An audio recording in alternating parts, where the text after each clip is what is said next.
Hi and welcome to Chapter 4. This is the last chapter in Part 1. So the Part 1, remember, of the textbook is Laying Foundations. So this is going to conclude the first part of the book.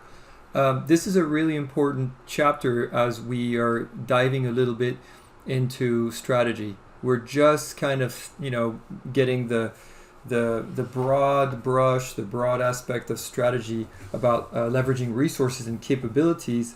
And when we get to part 3, which is managing around the world, then we'll revisit some of the stuff on chapter 12, which is strategizing, structuring, and learning around the world. So again, important chapter, and it'll piggyback into some of the other work we'll be doing. As again, what I've done is I've implemented a lot of the examples from your author. Again, this is page 53 of chapter 4. I really want you to make sure you've read the chapter before you watch these videos. You'll get way more out of them. The opening case, I make sure you check it out because I do make reference to all of the content and cases within each chapter. And also give you some updates on some of them. The book is about 3 years old. Some of the stories are about 4 years old. So whenever I see something that needs to be updated, I'll also mention that. Okay, let's get going. So here's what we'll be covering with this chapter. First, defining resources and capabilities, how value is created from a firm's resource and capability standpoint. Articulating the difference between keeping activity in-house and outsourcing it. So this is going to be super important. And again, we're going to kind of dive into that now, but it's going to be a theme that's going to pop up for the rest of the class. Explain how to use a VRIO framework to understand a firm's resource and capabilities. So this is a strategic tool. We'll learn several, same when we get into strategy. For those of you who've already taken the Intro to Management class, you'll recognize the VRIO, the BCG matrix. We're not going to do that now.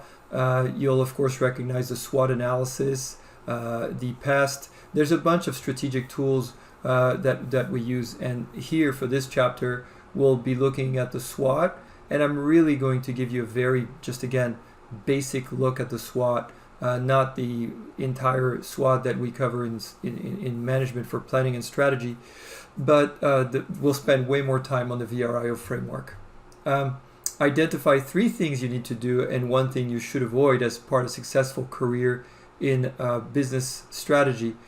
So that's for you. The conclusion of this chapter is all about you. All right, let's get started. The first thing we'll do is just get right into the beginning, which is about the SWOT analysis. So what I did here, this is what we have in the book. What you need to know about the SWOT analysis. It's like, I always call it the Swiss Army knife of strategic analysis for business. You will probably be exposed to the SWOT in varying forms in so many business classes. You'll learn about it in Business 10. You'll learn about it in management, like I said. We're covering it here in global business. Marketing, when you learn marketing, definitely it's going to play a huge part of marketing and other classes. What I will share with you is I will give you the more complete SWOT. When I was an undergrad and I learned about the SWOT, I learned it just like that. You have, you're looking at the company's internal strengths, the company's internal weaknesses. So things that they're either doing well or not well internally or should improve. It could be viewed from the standpoint of the company itself or what your competitors might even see as maybe one of your weaknesses that you haven't realized. And then externally, we look at the opportunities and the threats. So obviously, you always want to focus on opportunities. Sometimes they're harder to identify because you don't recognize them yet, or you're thinking that your strength is just amazing and it's been so good to you and it's what, it's been your core competency, but times change and you have to rebuild and start maybe shifting your strengths to another area. Otherwise, you will not be able to take advantage of those opportunities. And then, of course, the threats. So the threats, external threats, just the basic one, think competition. the competitors that are coming after you. Think about the external, more macro environment, legal, political, social, global, environmental, technological, competitive. So those are all threats. Some of our current threats, some are potential threats.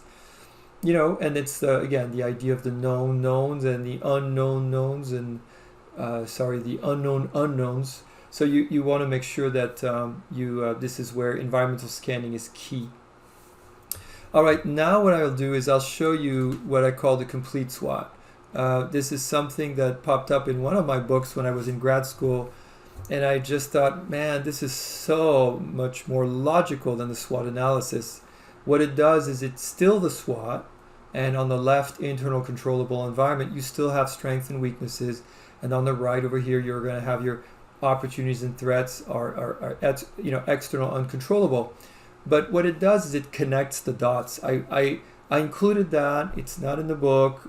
You don't have to memorize this, but I just kind of want to let you know it'll pop up again, especially for those of you who take my management class, because that's what we'll be using in management. And here what the difference is that when you have a strength, but that strength, you've identified it internally, but that strength enables you to take advantage of an external uncontrollable opportunity, we call that leverage. And that's the key. You want to gain as much leverage as possible. Having a bunch of weaknesses is one thing, but if the weakness is just a weakness, and who cares, but if the weakness prevents you as a company from taking advantage of an opportunity, we call that a constraint. Those are the ones you have to identify and you have to deal with. The best way to deal with that is, whatever is the weakness, maybe you're not good at whatever it is that you used to do, and it's a weakness now. Maybe you need to sell it, or maybe you need to invest. This is the old invest or divest thing, where you need to get rid of it. And if you improve it, then you convert that weakness into a strength, where you're converting that constraint into leverage. So again, the opportunities, this is where it gets trickier, because things change so fast, right? The only constant is change. And so identifying the correct opportunity can be tricky, and you have to make sure that you're doing that effectively. As I said earlier, the threats, could be legal, political, global, technological, competitive, environmental, etc. And so those things, if they attack your strength, if you have an external threat that attacks you where you're strong, we're going to call that a vulnerability. And if your external threat are attacking you where you're weak, that's a problem. So you identify things, but now you've connected the dots, and that's really a better way of being more effective in terms of trying to get solutions from that matrix. All right, let's move along to now resources. So resources, the author is going to let you know here, the resources are interchangeable with capabilities, right? So just for the sake of this course, we'll use them interchangeably. A resource can be tangible or intangible as an asset, and it's used by a firm to choose and implement its strategy. So think about, again, tangible, intangible, right? The tangible thing is the thing you can touch, see, feel, hear. It's the thing you have. And the intangible is the thing that's not visible. It's the thing that's really kind of harder sometimes to even describe. Tangible resources and capabilities are assets that are observable and easily quantified. So in this case, the example from your author, the financial, the physical, the technological, and organizational aspect of the companies are all going to be tangible. One of the things that I'm using here as a highlight is, again, the intro opening case titled Lego's Secret, which is on page 53 as the intro. Make sure you read that, because we're going to be making reference to that case often throughout the chapter. Here, what we learn is that each year, and this I got from the annual report 2019 online, that's what that link is. Each year, new products at Lego make 60% of their portfolio. I mean, just think about what that means. This company is just not sitting around doing nothing. And it's the research and development. In fact, if you look at their annual report, they do talk a lot about their R&D centers and the facilities and what a key part of the company that is. And so if you think about the R&D center, that would be a tangible resource, right?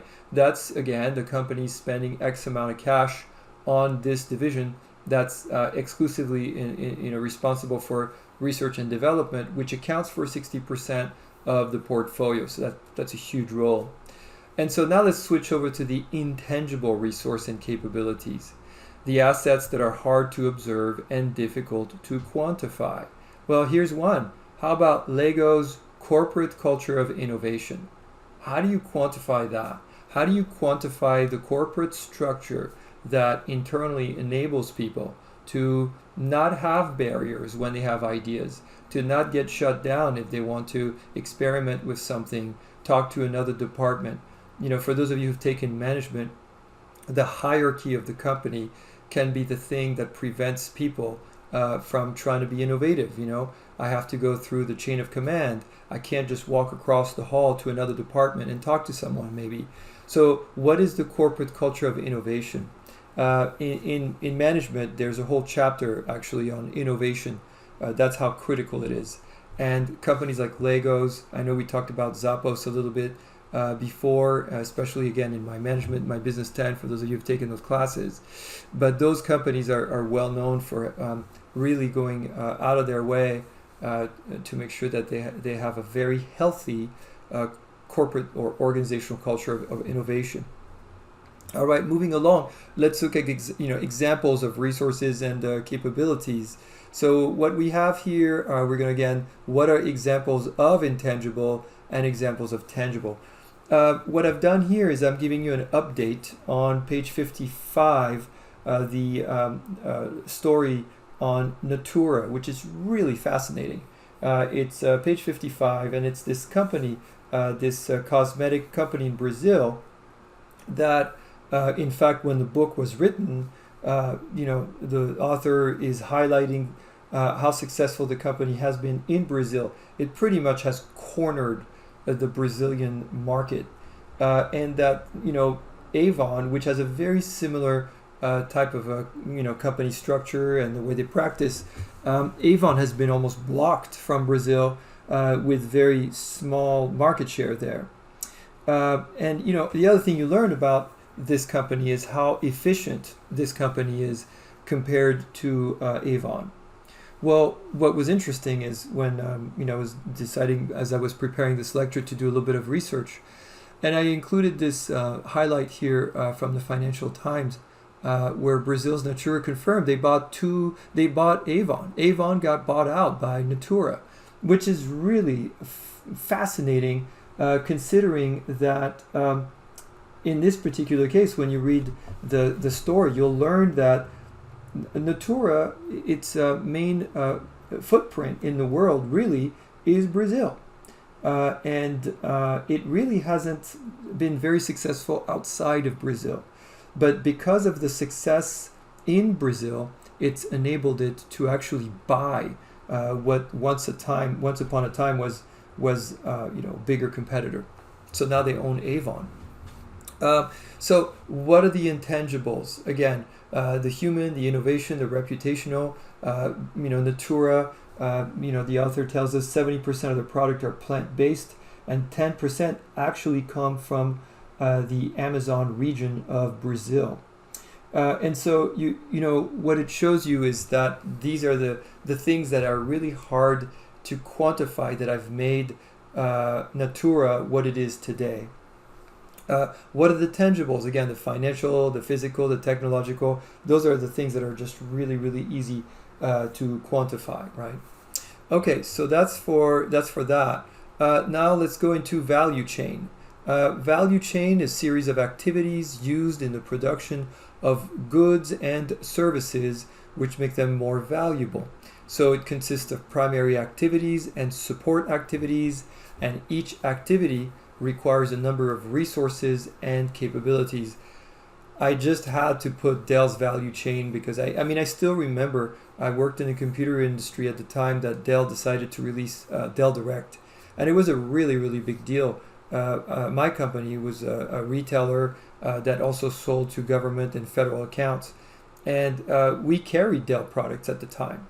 And I remember everybody being so upset when Dell decided to go direct, because basically, essentially, they were competing with their own distributors and retailers, and instantly, of course, everything was off the shelf. So Dell, if you think about what the author talks about Dell a few times in this book, but the author also talks about IBM. And it's really fascinating to follow IBM and Dell today, and just to understand how it is even possible that not only is Dell still around, but Dell is extremely successful. And so Dell has given a lot of credit to its own value chain. The Dell Direct value chain that it created back in the 90s is one of the reasons, but also it's been extremely proactive in terms of decision making, making sure it delivers product and services that are going to be in demand, but as we learn in a little bit, that are not have been commoditized quite yet. So again, moving along still with the value chain, I have a couple more things for you here. I have, in value chain, we talk about benchmarking, which is examining whether a firm has resources and capabilities to perform activities in a manner superior to competitors. So benchmarking is a decision model used as a remedy when an activity is unsatisfactory. We'll learn later on that you have to be really careful with benchmarking. Benchmarking, I have here an example for you of benchmarking in healthcare. And it shows you, how they break down the different healthcare centers, organization types, how they talk about benchmarking and what areas, what's important today, what's important in the future. Just kind of give you a little bit of an idea.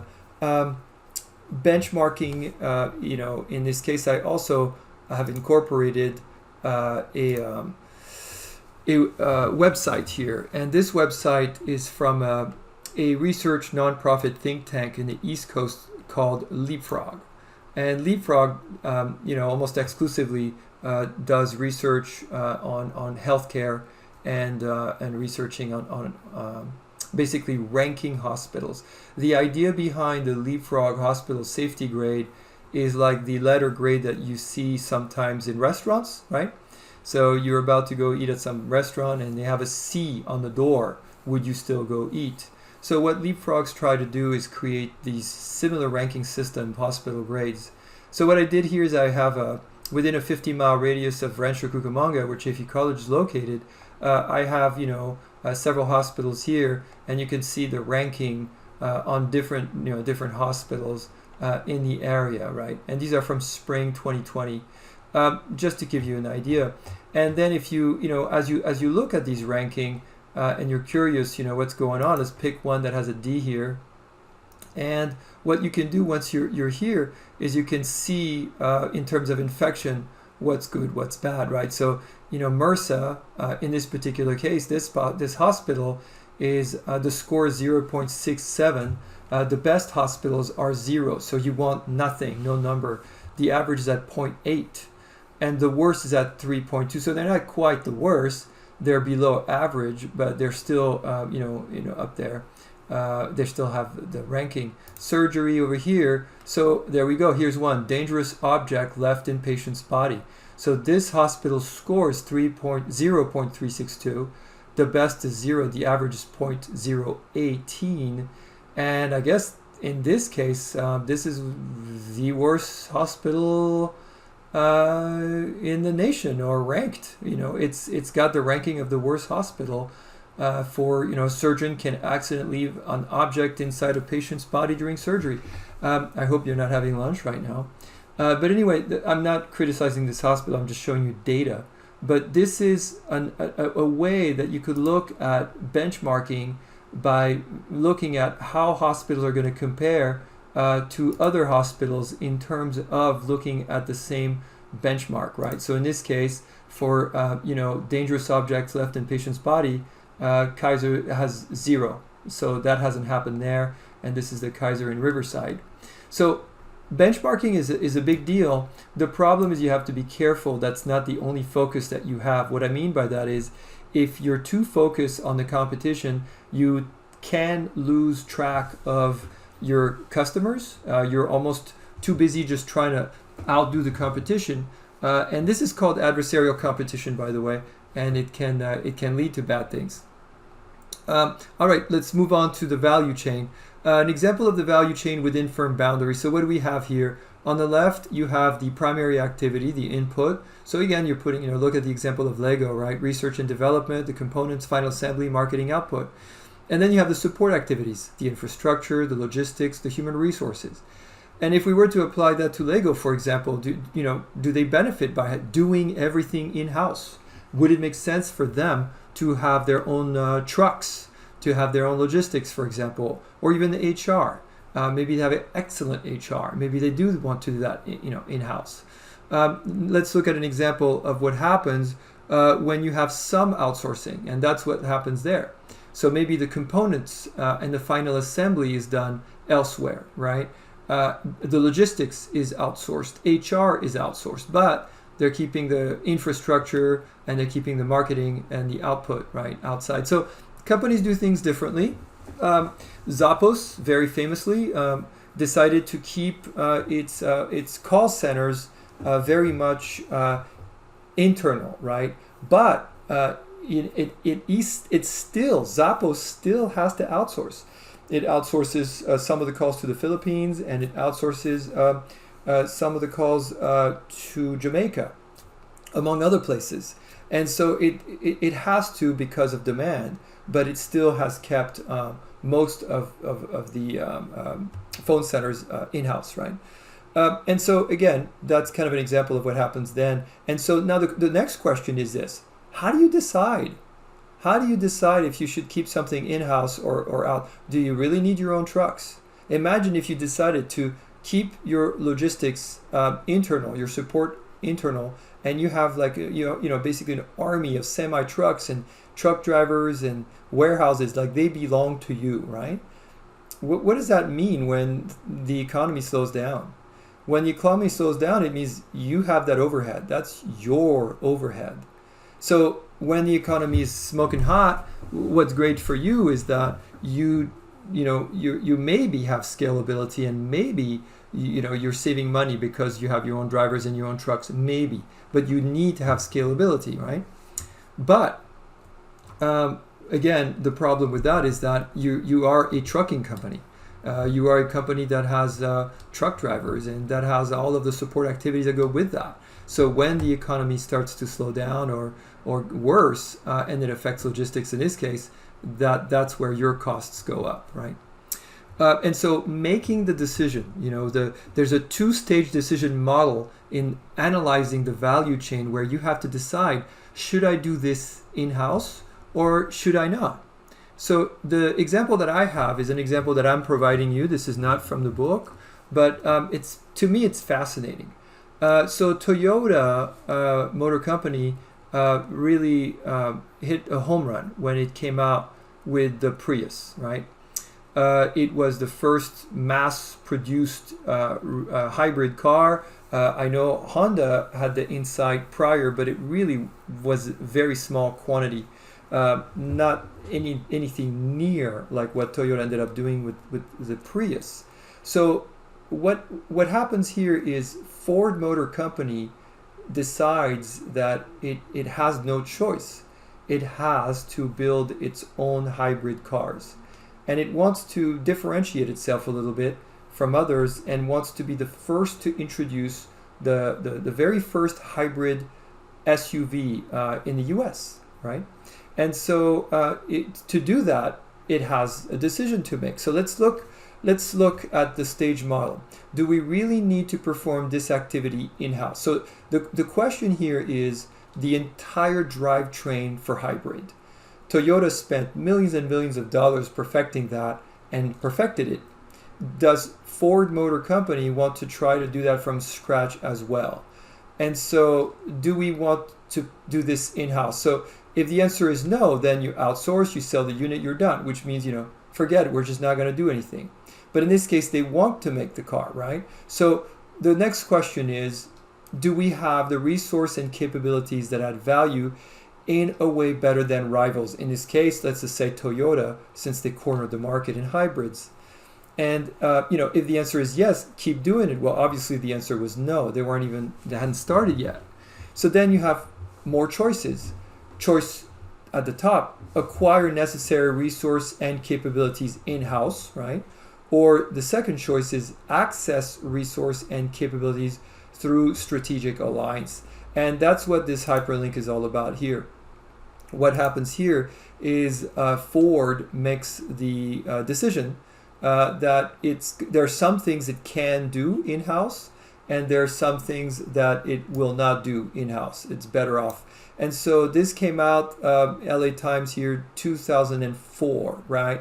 Toyota Motor, Ford Motor, Monday, they signed a deal permitting American automaker to use Toyota's developed transaxle in Ford's forthcoming Escape gas electric powered hybrid. So it was a big deal, and it gave Ford bragging right. Their ads were saying Ford had the first hybrid SUV in the U.S., which was true. It was true, except it was running on Toyota transaxle. All right, so that hopefully gives you an idea as to how to apply this thing and with an example. All right, next we're going into the decision of in-house versus outsource. The question that I put in quote here from the author is, do we really need to perform this activity in-house? That's the question. So let's start with cell one, right? So cell one is, it's industry specific, but it's been commoditized. Basically, when you think of the word commoditized, it means everybody's doing it. There's nothing special. So it is industry specific, but it's been commoditized. What do? Well, you outsource. Okay, cell number two. Now, it's common across industries, and of course, it's still commoditized. Well, same answer, outsource. Let's go to cell number three. Aha, this time it's industry specific, but it's also proprietary firm specific. You're going to still do that. It hasn't been commoditized, do it. But then when you start to look at cell number four, now we got a problem. And maybe it's switched over from 3 to 4, right? It used to be something that was industry specific, and it used to be something that was proprietary, and you still have it proprietary, but it's shifted to common across industries and proprietary. So now, even though there's no clear guideline for cell 4 where firms either choose to perform activities in-house or outsource, this is where the firm has to ask more questions to decide what to do with cell number 4. So let's look at one of the first options, of course, which is at the top for outsourcing. And over here, let's again use an example from your book, which is with the Boeing Dreamliner. Provided on page 57 by your author. And the Dreamliner, what do we know about that? That Boeing Dreamliner, 70% of the value of the Boeing 77 Dreamliner is provided by outside suppliers, right? So I have, the picture here shows you country of origin for different parts, and these are just main parts, right? This is from Business Insider. And so, U.S., some of them, Italy, Australia, U.S., Japan, Italy, again, U.S., France, Japan, Canada, Sweden, U.S., France, Japan. And these are just some of the main, just to kind of give you some ideas. But 70% is definitely the majority, right? So the majority of the value of the Boeing is from parts that are made outside the U.S. That's outsourcing. The one thing that the theme of this class by now that we talked about it a little bit. The theme of the class is that we are interdependent on other countries. And any change to that, any reluctance in policy or any change to that is going to do two things. It's going to bring cost up, it's going to bring choice down, and quality. It'll bring quality down. Why? Well, if you think about why these countries are able to sell this to us, it's because they specialized, right? So, in this case, the horizontal stabilizer from Italy, well, that's because Italy has made it its business to specialize in this particular part. Boeing is not going for the lowest bidder.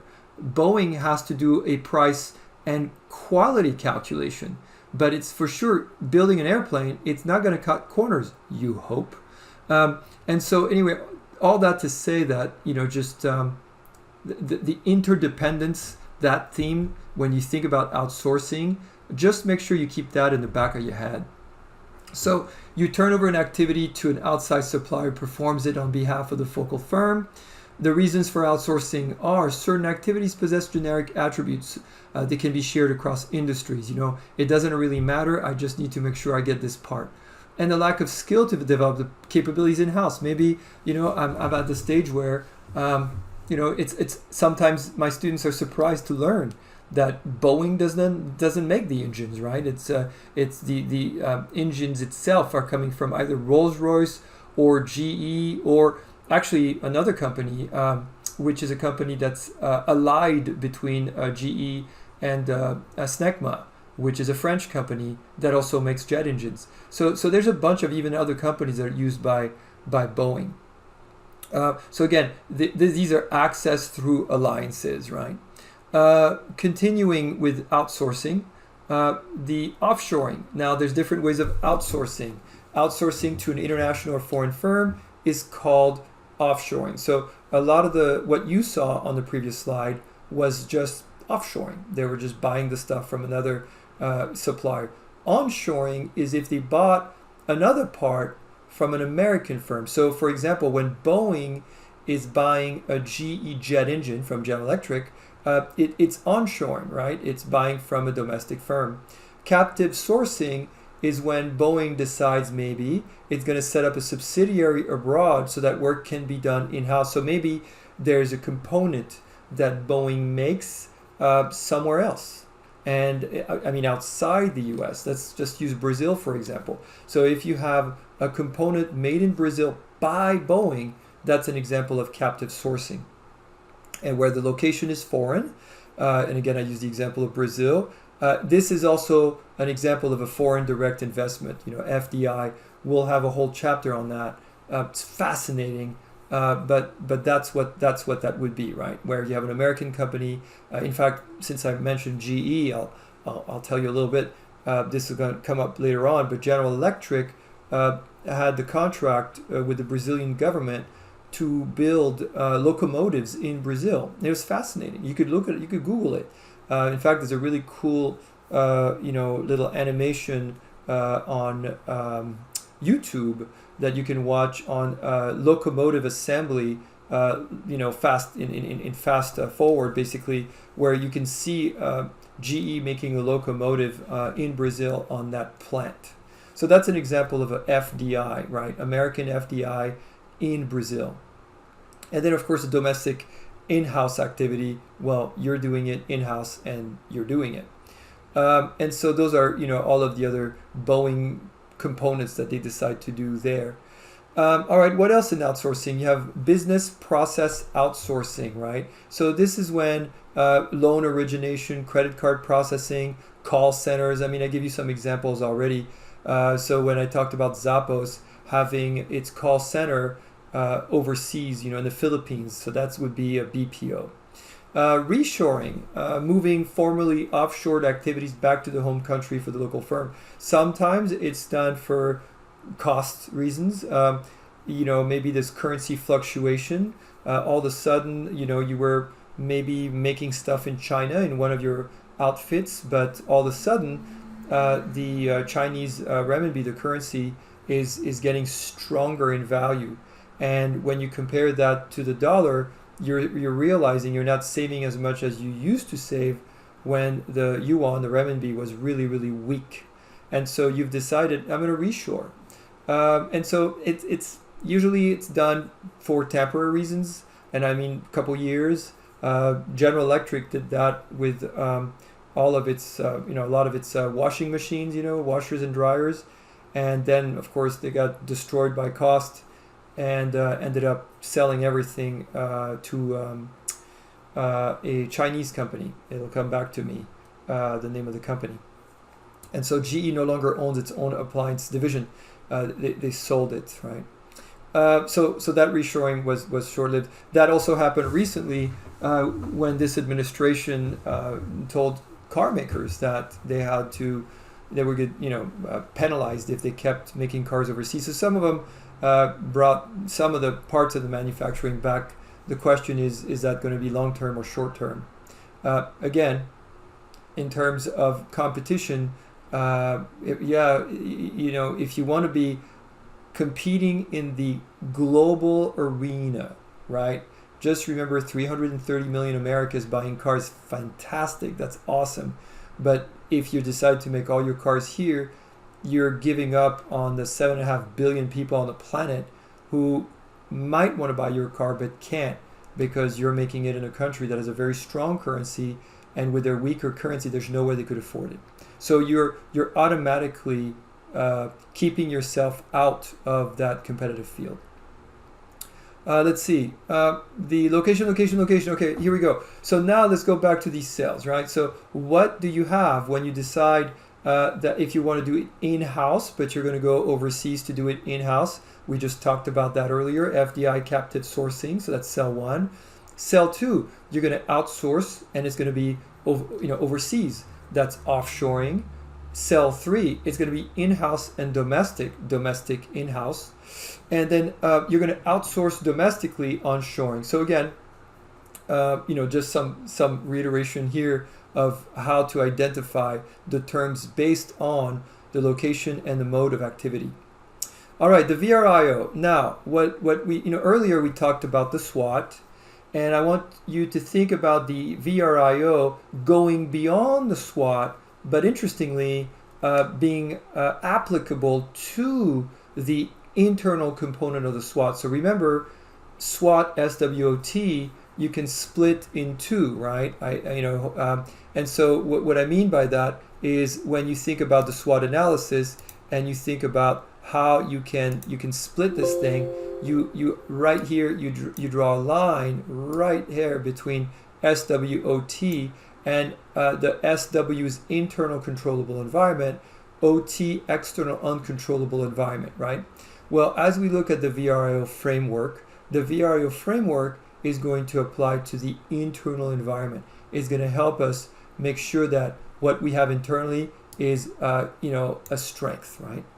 So what we're going to focus on are the value, rarity, imitability, also known as inimitability depending on the book, and organizational aspect of resources and capabilities.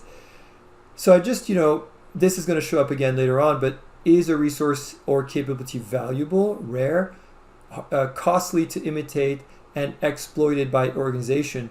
The goal here is to have yeses everywhere. So when you look at the bottom row and you have yes to valuable, yes to rare, yes with costly to imitate, and yes with exploited by organization, then you have that competitive implication of a sustained competitive advantage, and your firm persistence is above average, right? Obviously, if you have a bunch of no's, you have a competitive disadvantage and you're below average. The trick is to make sure that they have to be 4 yeses. Once you have a no, if you look at the row second to bottom and you have a no on costly to imitate, you have temporary competitive advantage and your firm performance is above average, but that's going to be a slippery slope for you to maintain. All right, let's look through each area. So let's start with value. The value adding resource leads to competitive advantage. Non-value adding resources make firms suffer from below average performance. So if we go back to Ford and the Ford Escape, and they had decided to spend all these millions of dollars in R&D and come up with their own drivetrain for the hybrid, it would have been a non-value added resource, right? It would not have added value knowing that I can buy it elsewhere, or in this case have a strategic alliance or a joint venture so that I could just get theirs and focus on the other things I'm good at, right? And so the example here, which is a great example from your author, is IBM. How IBM went from hardware to consulting on page 59. I don't know. Let me ask you, how many of you know what IBM stands for, right? IBM. International Business Machine. And if you think about wow, it's still called IBM, but it doesn't barely make any machines anymore. Yes, they make some supercomputers and stuff, but they're just getting destroyed by Amazon and other companies that are getting a greater presence with the cloud computing and things like that.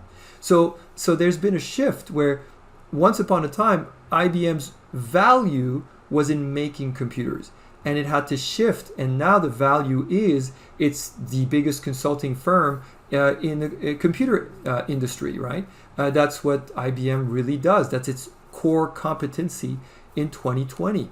Back in the 1990s, it was still hardware, but it was getting already destroyed by competition. The second one is going to be rarity. So here you have valuable and rare resources and capabilities that provide a temporary competitive advantage. So again, it's valuable, but common resource and capabilities lead to competitive parity. Parity means, equal to or same as everyone else. If everyone has it, you can't make money from it. That's, again, from your author, and it's just a way for us to kind of think about what happens if you're not different from everybody else, right? All right, moving along. Now let's go with imitability. Again, I want to say this to you. Other textbooks, and when you look at the VRIO, you might see it defined as inimitability, right? That your product is hard to imitate. In this case, we're using it in the same theme. Imitation is difficult, and there's something called causal ambiguity. In this case, the difficulty of identifying the actual cause of a firm's successful performance. I love the quote, right? There was a quote in your book from Tim Cook, right? Of course, the CEO of Apple, where basically, he said, quote, "It's hard to comprehend, where the success comes from really and how Apple is Apple." And just, to me, it's just still mind-boggling when I say that Apple was the first company in the world, not even a year ago, was the first company in the world to have a value of $1 trillion, and then more recently, within less than a year, doubled to $2 trillion. We talked about this in the previous chapter about the value of that compared to a country, right? So of course it's dropped since. It's now back, I think, to about 1.8 trillion. Don't quote me on that, but it's definitely below the $2 trillion mark. But again, we're talking about no other company is that close in terms of that arena. Microsoft actually close to 2 trillion. But when you try to understand what makes Apple what's the secret sauce that makes it what it is, you can try to copy all you want, and many of the competitors do, but there's a causal ambiguity that makes it hard to identify really the framework. So we have 3 brands here below. We have Apple, Lego, and Natura, which was one of the cases of the Brazilian beauty company, and those are the ones that your author is using. Also with Alibaba, by the way, which is a closing case, which will be your assignment. But those all have that in common, right? The intangible capabilities are harder to imitate in comparison to a firm's tangible resources. There's a great book out there, I think I mentioned it before, called The Toyota Way. And, Toyota is such a fascinating company. Again, you'll learn a lot more about Toyota when you take management and operations management, because they pioneered a lot of the stuff that we've learned in operations management. If you Google lean manufacturing, it's just impossible to learn about it without learning about Toyota Production System, or TPS. They used to say that you could have, like, imagine a spaceship go over Toyota City and carve out the entire Toyota City and then drop it in some other country, any country that you want to pick, and keep all the and train everyone in this country with all the books that Toyota has, all translated, to train them how to make the exact same product. Well, they would learn with the explicit knowledge, they would be able to do it, but it would never ever be at the same quality level as the Toyotas that are produced out of Toyota City.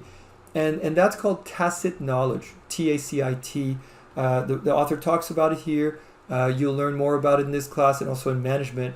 but the tacit knowledge is the knowledge that is not learned from just reading a book, or it's something, usually the example is riding a bike. Teaching a kid or anybody how to ride a bike, you can't learn that from a book, right? You have to be there, you have to correct, you have to explain. That's tacit knowledge. And so a company like Toyota is extremely hard to imitate, kind of like Apple, because it's not just explicit knowledge that you can acquire, but also tacit knowledge, right? Hard to imitate resource and capabilities lead to a sustained competitive advantage. All right, that's for imitability. Now let's get into organization. Again, valuable, rare, and hard to imitate capabilities must be organized so as to attain sustainable competitive advantage, above average performance, right? And so you have these complementary assets, which are a combination of numerous resources and assets that enable a firm to gain competitive advantage. Think about Dell. In fact, when you think about what we talked about earlier with Dell and their value chain, that would be an example of that complementary asset that has kept Dell, kept it competitive.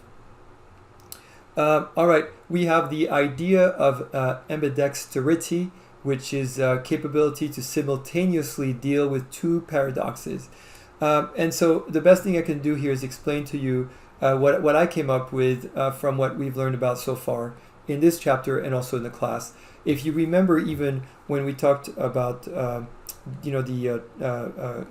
corruption perception index from Transparency International, Brazil's way up there, right? It ranks pretty high as in corrupt mode, right? So let's use Natura as an example.